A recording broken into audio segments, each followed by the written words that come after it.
Good evening and welcome to Undaunted, bringing into the news untold stories. I am Story Smart. Let's begin.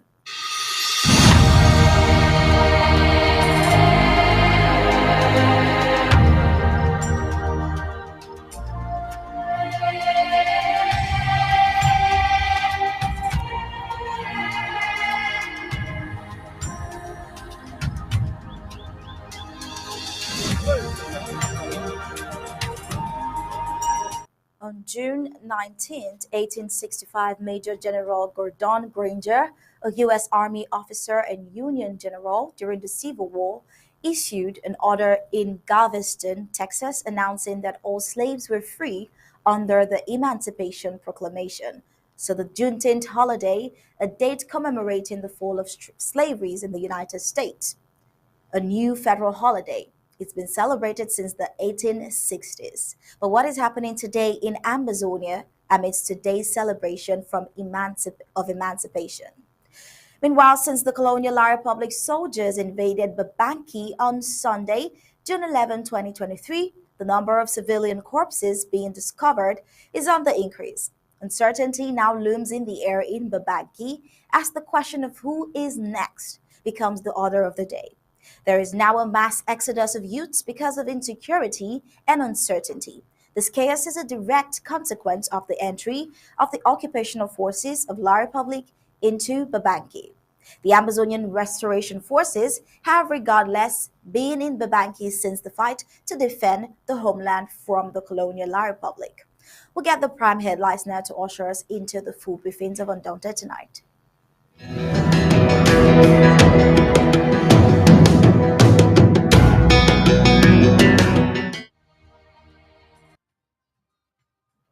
Here are the headlines for today. As the community tells colonial mention SDU not to impose any fund on them. La Republic du Cameroon terrorist forces kills another 14 in Babanki. Colonial La Republic du Cameroon bans recruitment of PTA teachers. And on the African scene, high-level pledging event to support the humanitarian response in Sudan and the region as well. And on the foreign scene, Iraq bans US dollar, Egypt ditches the US dollar as well as France and Pakistan. Now let's get the news in detail.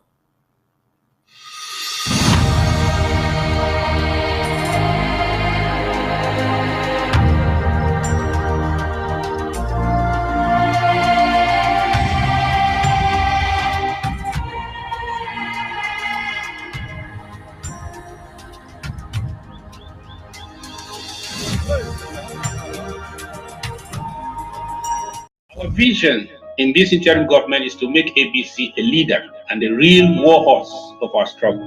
We want to grow it, expand it, hire and train more hands, and broadcast round the clock, around the world, and take command of the media space of this world.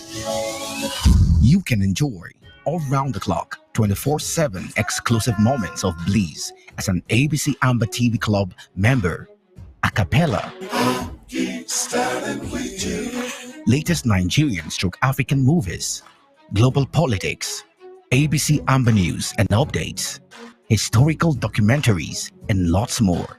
In our daily programs, we have Undaunted, ABC Amba News, bringing into the news untold stories with Onyi Okpala and Star Smart.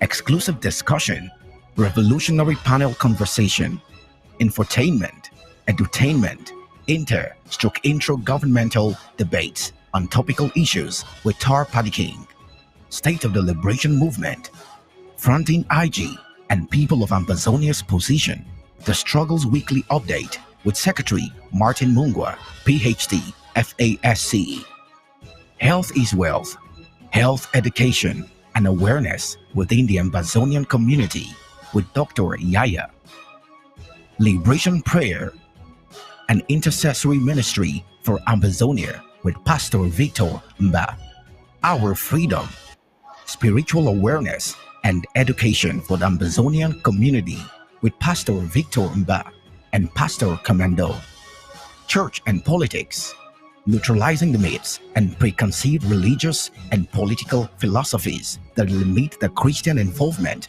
in the realms of decent politics, with Pastor Commando, The Horizon, the voice of the Amazonian woman, with Dr. Patience Abiedo, and Lady Casey, Our Amber History, bringing to limelight the hidden history of Amazonia to the world, with Pastor Commando, appointment on community building, education on patriotism within the Amazonian communities with Ma Rachel Itatima, ethics for an imagined nation, watchdog of basic principles and morals of a nation at war with Ma Dorothy Ngwa.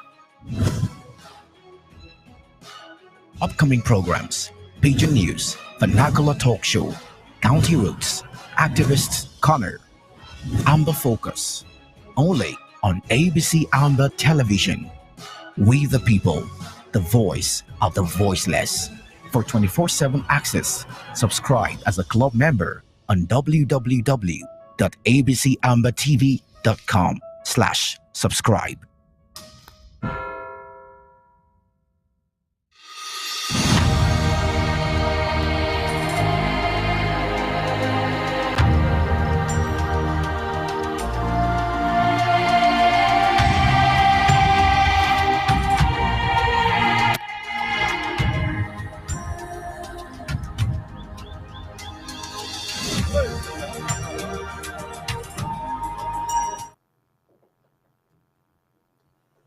The La Republic of Cameroon government has done a lot of harm to Amazonian institutions with their assimilation tendencies.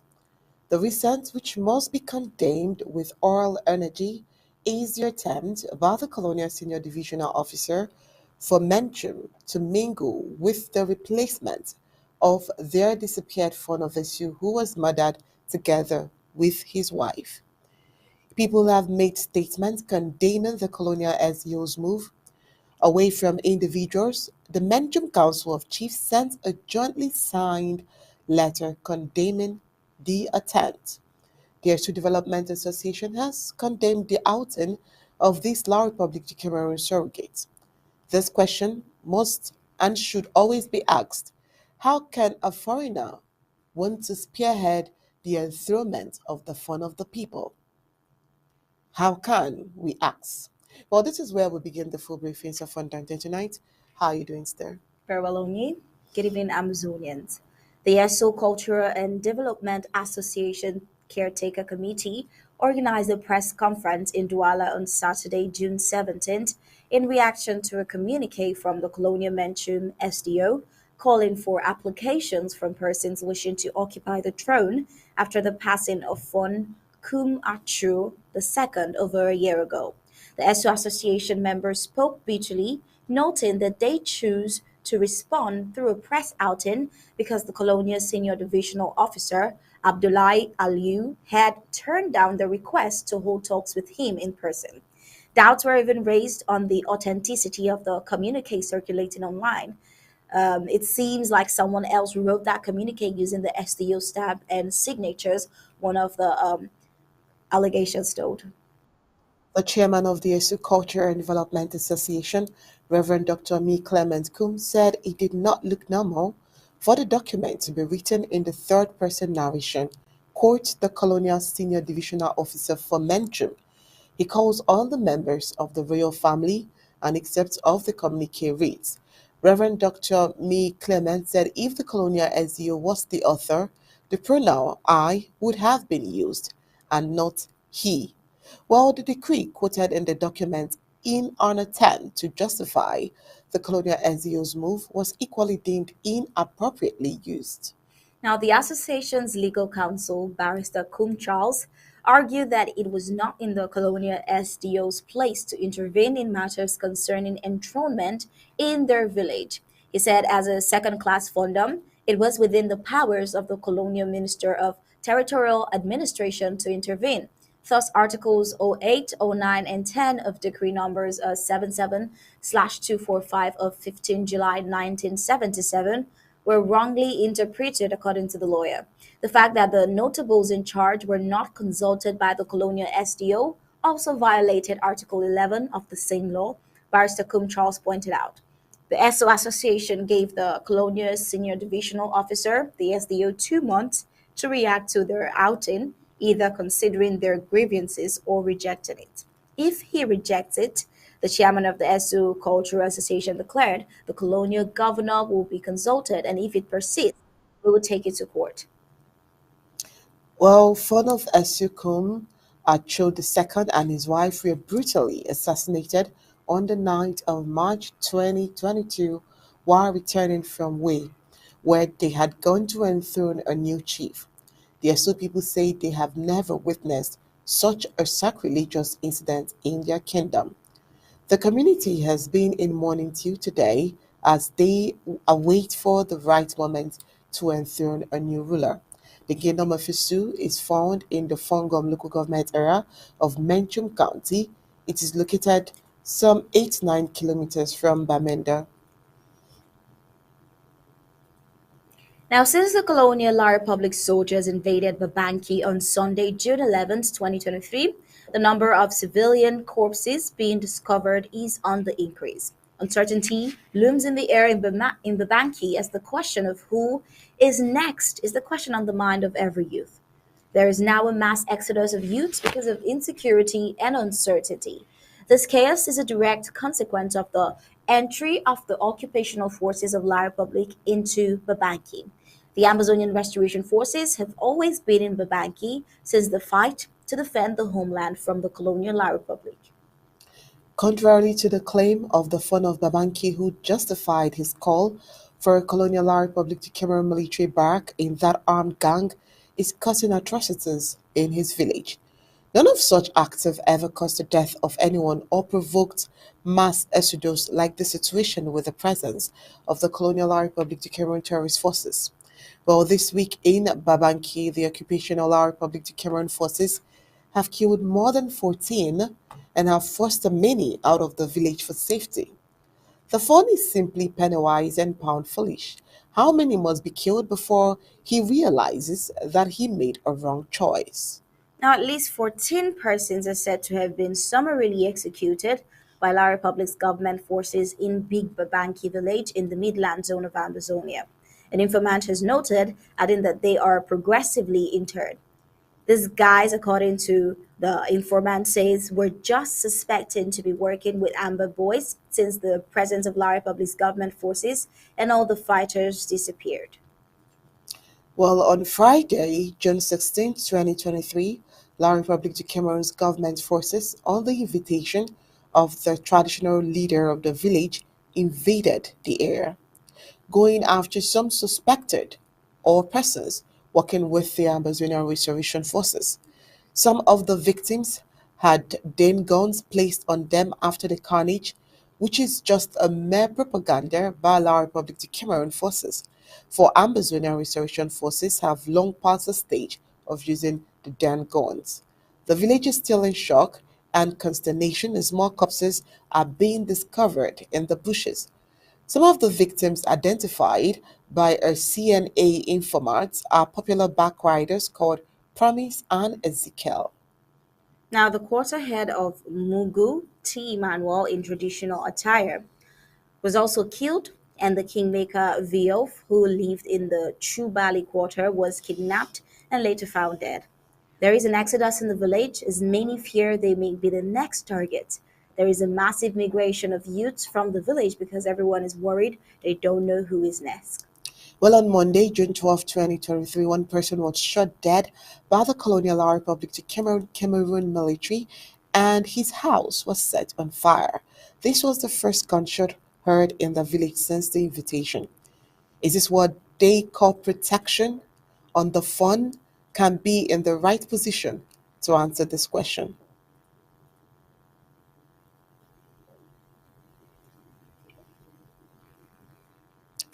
All right. The corpse of a farmer called Francis Munang has been retrieved from the bushes after French Cameroon's forces of occupation allegedly killed him. Information we got tells that he was picked up from his farm in Bingo and was later found dead in Bellu today, Monday. While other sources added that the colonial government forces confiscated his phone before killing him, And this is outright cruelty, as you can see. Church members who went to identify him at the brigade in Bello were surprised that instead of meeting him in his cell, it was his dead body in the bushes. Implies that Mr. Munang was arrested by colonial military gendarmes and later brutally assassinated.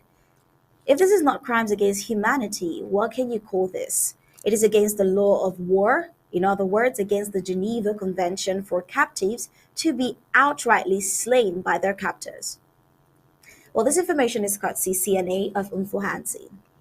In reaction to these preposterous acts and disregard for human life, the president sent out a tweet in respect to the onslaught of innocent civilians in southern Cameroon. Now it read, French Cameroon soldiers just butchered over 12 innocent southern Cameroon's Ambazonians in the village of Babanki.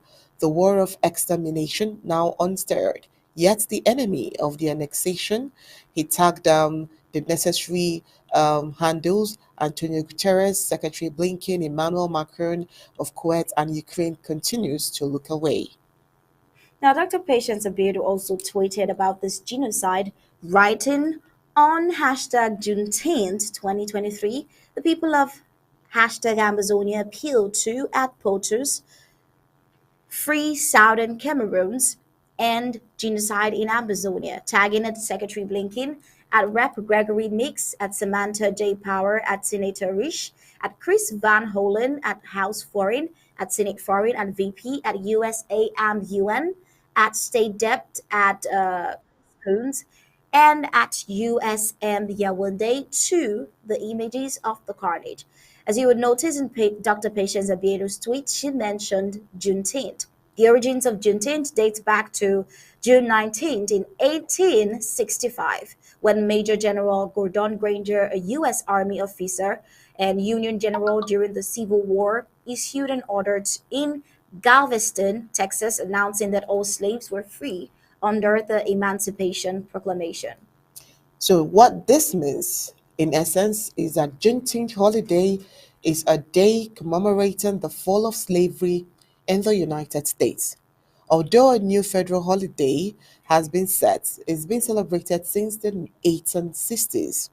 And it's further ironic that the United States and the world at large celebrates this day today, while they continue to ignore these perpetrators of genocide. If the United States chooses to ignore the countless lives lost on a daily basis in the southern Cameroon's Amazonia every other day, today should be an exemption, seeing its history intricately linked to the importance of human lives as all matters. Well, we can only hope for speedy intervention after this celebration today.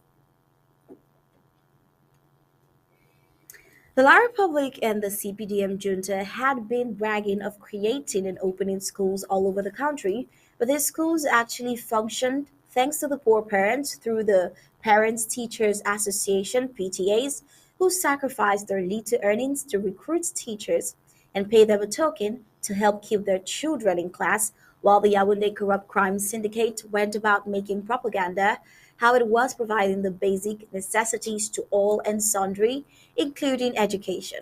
We have seen so called government schools that run from classes 1 to 7 just with one full time teacher. Obviously, the head teacher or headmaster posted and paid by the La Republic's government. Now, the question is, and how effective can he or she be? Even in their so called government secondary technical schools, the same thing happens. Most of them, if not all, are created on paper, and innocent parents are first to bear the brunt. Look for infrastructure, equip them with a bench or two, recruit and pay teachers themselves. Meanwhile, in nearby Rwanda, education is free. Free books, and children have rights from the elementary schools, and they are also given free laptops, computers each. This sounds like a fairy tale in La Republic du Cameroon. With a 14th June decision, will the Yaoundé failed regime be equal to the task when their own teachers recruited are still clamoring for integration, reclassification, and unpaid salaries, including arrears? Teacher strikes are recurrent in Yaoundé because of a failed educational policy of the failed CPDM regime.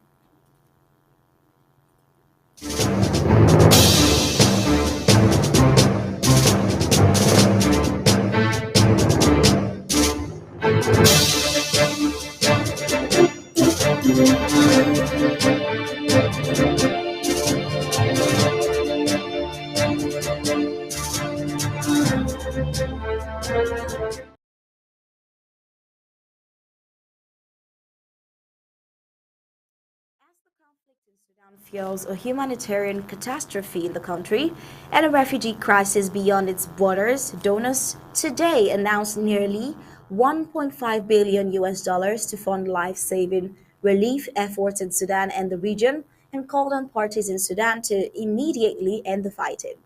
The ministerial level pledging event in Geneva was organized by the UN, United Nations, and the Arab Republic of Egypt, the Federal Republic of Germany, the State of Qatar, the Kingdom of Saudi Arabia, the African Union, and the European Union. Sudan's warring parties began a ceasefire Sunday morning after 2 months of fighting pushed the African nation into chaos. Residents in the capital Khartoum and its neighboring city of Omdurman reported relative calm in the first hours of ceasefire yesterday Sunday morning after fierce clashes were reported the previous day. The 3 day truce came ahead of this pledging conference the UN and other nations organized for today, Monday, to raise funds to cover Sudan's humanitarian needs. Now, the UN says it received less than 16% of the 2.57 billion US dollars required to help those in need in Sudan in 2023. Another 470 million US dollars is needed to support refugees in the Horn of Africa's region, it said. The United States and Saudi Arabia announced the ceasefire agreement Saturday, but led concerted diplomatic efforts to stop the war over the past 2 months. The US and Saudi Arabia said in a joint statement that the military and its rival paramilitary group, the Rapid Support Forces, agreed to halt fighting and refrain from seeking military advantage during the ceasefire. Sudan, which plunged into chaos after months of worsening tensions between the rival generals, exploded into open fighting in mid April across the country, with the capital Khartoum and the western Darfur region bearing the brunt of the armed conflict. The fighting turned Khartoum and other urban areas into battlegrounds. More than 3,000 people lost their lives and over 6,000 others were wounded. According to the health minister, Haitham Mohamed Ibrahim, it forced more than 2.2 million people to flee their homes to safer areas inside Sudan and to neighboring nations. Well, the ceasefire was the latest in a series of attempted truce brokered by the US and Saudi Arabia, all of which failed to stop fighting, with the mediators blaming the two warring sides for repeated violations. The humanitarian situation in the war ridden country has been worsening. At least 24.7 million people, more than half of the country's population, need humanitarian assistance, and over 100,000 children are projected to suffer from severe acute malnutrition with medical complications by the end of the year, the World Health Organization warned on Friday. While the UN Health Agency said it needs $145 million to meet the increasing health needs of those impacted by the conflict inside Sudan and assist those who fled to neighboring countries. According to him, he says the scale of his health crisis is unprecedented. Ahmed El Mandari, WHO Regional Director for the Eastern Mediterranean, who added that funds are urgently needed to avert a looming collapse of Sudan's health care system. The conflict has wrecked the country's infrastructure. It has left about 60% of health facilities across the country non functional amid a drastic decrease in medical supplies, which were either destroyed or looted, according to the World Health Organization. The UN agency said it confirmed at least 46 attacks on health facilities between April 15th and June 8th.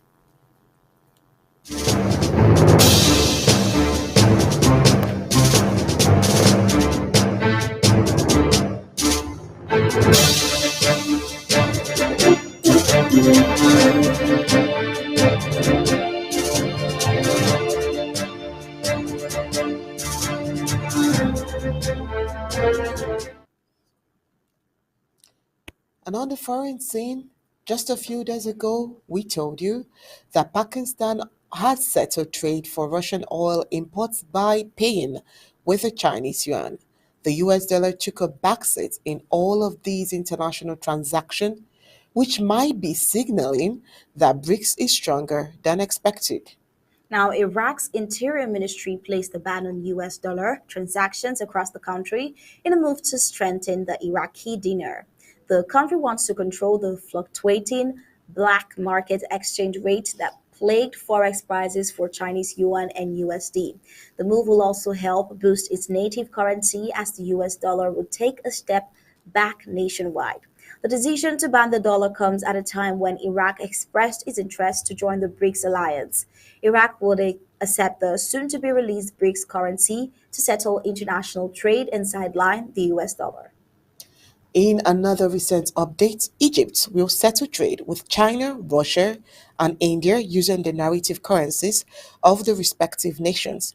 Egypt will pay the Russian ruble to settle trade with Russia and pay with the Chinese yuan for business with China. Similarly, it will pay with the Indian rupee while paying for goods and services conducted with India. The US dollar could no longer play a role in cross border transactions amongst these nations. In addition, France became the first European nation to ditch the US dollar for an LNG gas trade with China. France settled the payment by paying with the Chinese yuan and not the dollar. The move marked a shift in global transactions, and Western economies are now paying with the local currencies of BRICS nations. Meanwhile, in Ukraine, the first country has announced its readiness to handle over to the Ukrainian Air Force American fourth generation F 16 Fighting Falcons fighters. It is Denmark. Acting Defense Minister Troels Lund Poulsen has said that Denmark is ready to send F 16 fighters to Ukraine on one condition. Well, Denmark will provide the Ukrainian Air Force with the planes if the deliveries are approved by the United States. But it was already clear there are 43 F 16 Fighting Falcon fighters in service with the Royal Danish Air Force, 30 of which are an active part of the fleet. But they are now being replaced by the more modern American fifth generation F 35 Lightning II fighters. Well, we'll see more of this in the coming days. Well, coming up right after the break is editorial.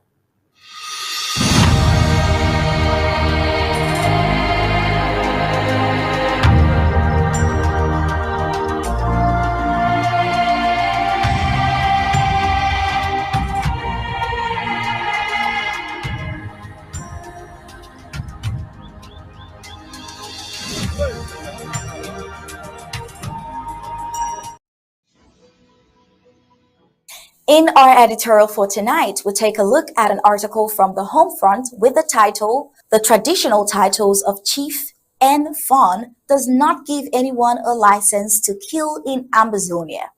Before they are conferred with the titles of chiefs or fawns, the individuals in question are first of all considered as ordinary subjects and citizens of their country.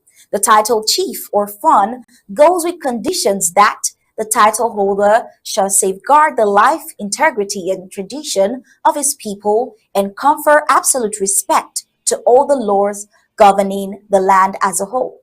The same rule applies with sovereignty, which have limited conditions that the countries enjoying them must respect human rights. In short, sovereignty flies through the window as soon as a country becomes arrogant and starts violating the human rights. For anyone to think that the title chief or fawn means a license to kill or that they have unlimited immunity against sanctions and prosecutions is a serious aberration. La Republic keeps making some of those traditional stage clowns who call themselves chiefs and fawns to look very foolish. A traitor is a traitor, and it shall from henceforth not matter whether he is a chief or a fawn. The Homefront writes that they will no longer listen to that kind of trash. A chief, fawn, cannot be enjoying the grace of his family and think because he is attached to foreign colonial La Republic, he can invite calamity and chaos into the families of other citizens. Since some chiefs and funds have decided out of avid greed for money, have shown that they cannot bite the finger that feeds them, the mainland government should hold a crisis meeting and devise various means by which they can call off the bluff of those heartless title holders and all those associated with their criminal activities. The chiefs' funds have gone too low until common colonial administrators from La Republic are threatening to kick them out from their traditional footstools. We say footstools because the Amazonian chiefs slash funds have ridiculed themselves to the point where they can be backed up and severely trashed by illiterate La Republic de Cameroon soldiers like little schoolboys of the primitive past at any time. After losing all what they were still hanging on as remnants of their integrity, the chiefs' funds now believe Amazonia is cheap. They believe Amazonia is dumping ground for their corpses when they die abroad in colonial Yaoundé and a playground for their malicious colonial games. The people on the home front have now understood that their compromised chiefs and funds cannot bite the finger that feeds them. In fact, they're bent on defending the sources from which their blood money is coming. On the contrary, the people of the home front are resolved on treating them like non-citizens of Amazonia. In fact, they have openly declared them as foreign mercenaries who carry out regular incursions into Amazonian territory to kill the people of Amazonia. And anyone that will be arrested will regret being arrested. And they are not hiding their bitter feelings anymore. You might wonder why, because recently they all saw a video where the UN Secretary General Antonio Guterres was presiding over an oath-taking ceremony of another hand-picked La Republic chief errand boy in the name of Justice for Bang Leslie at the UN Appeals Tribunal. La Republic is good at producing so many Simon Munzos so as to disorientate the legal foundations of the Amazonian case. The Homefront writes this interesting article. Well, with that, we've come to the end of our editorial of tonight. If you want more of such articles, kindly visit our website at www.abcambertv.com for more. Subscribe, become a club member, and a part of this winning strategy. Final payment details on your screen. I am Star Smart, reporting for Undaunted ABC Amber TV. Payment method: www.abcambertv.com/donate. ABC Amber TV payment channels: Cash App 202-650-2216, Zelle 240-486-8768, Amazonia Broadcasting Corporation. PayPal donations at abcambertv.com. For more details, call +124 028 43 111.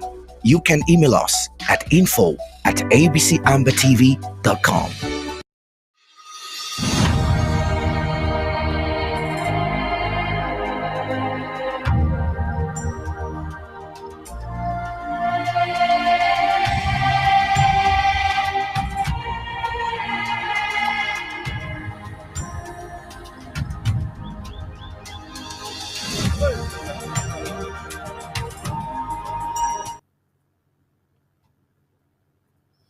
All right, thank you so much, Star Smart, for that editorial. And with that editorial, we've come to the end of Undaunted tonight. But before we go, let's give you highlights of our major stories. Undaunted tonight, we brought to you the ESO community telling the colonial Menchum SDO not to impose a fine on them. Also, La Republic terrorist forces kill 14 in the banking. Colonial La Republic bans recruitment of Parents Teachers Association. Well, also tonight, we told you the high-level pledging event has been set to support the humanitarian response in Sudan and the surrounding regions. And on the foreign scene, Iraq bans the US dollar, Egypt ditches the US dollar as well, France and Pakistan join suit. And that was it for tonight on Undaunted, bringing to the news on church stories. On behalf of Star Smart and the entire Undaunted crew, we say thank you for tuning in. We leave you with ABC Amber TV images. Good night and God bless you.